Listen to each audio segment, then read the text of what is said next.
তৈরি পোশাক কারখানা নিরাপত্তা দিতে সরকার ব্যর্থ হয়েছে বলে অভিযোগ করেছেন গার্মেন্টস মালিকরা। আশুলিয়ার সংঘর্ষে গুলিবিদ্ধ হয়ে আজও মারা গেছেন এক কর্মী।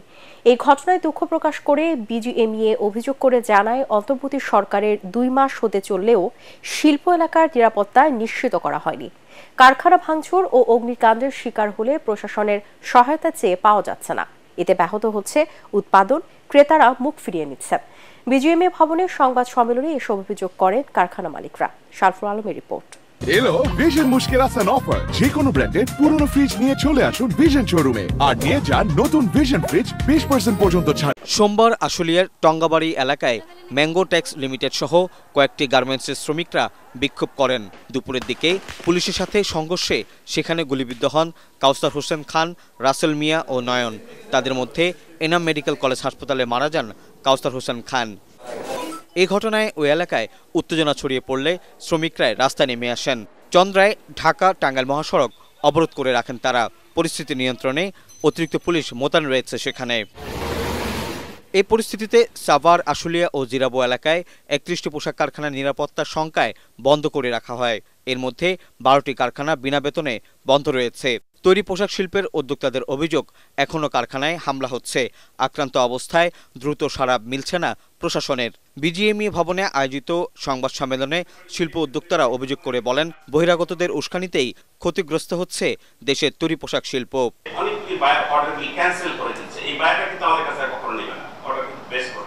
আগামী 3-4 বছর 5 বছরের মধ্যে বাংলাদেশ থেকে আরএমজি ইন্ডাস্ট্রি চলে যাবে যদি আমাদের ওয়ার্কার এই কাজ করে। ফ্যাক্টরির সামনে আমাদের হসপিটালের যে রুফটা, ওই রুফে উঠে গেছে। ওই হসপিটালের রুফে উঠে ওরা ওইখানে এসি ছিল, এসির মধ্যে আগুন দিতেছিল। সরকারের পক্ষ থেকে যারা আছে তারা যদি ওই এরিয়া নিচ্ছিদ্র না করে এবং আমাদেরকে যদি ওইরকম ক্ষেত্র তৈরি না করে দেয়, আমরা ফ্যাক্টরি চালাবো না।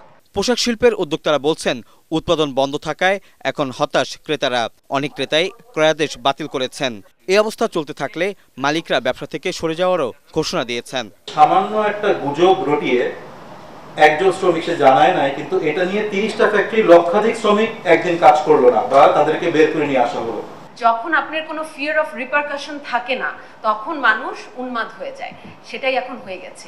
আনরেস্ট সৃষ্টি করছে, কাজ করবে না, এই ওই অমুক টার্গেট দিতে পারবে না, অমুক আই কাজ করতে পারবে না, এই ধরনের সব ছোট ছোট এটা বায়না হয়ে গেছে। আইন শৃঙ্খলা বাহিনী, রক্ষাকারী বাহিনী এবং সরকারের যথেষ্ট এখানে অ্যাটেনশন দিতে হবে।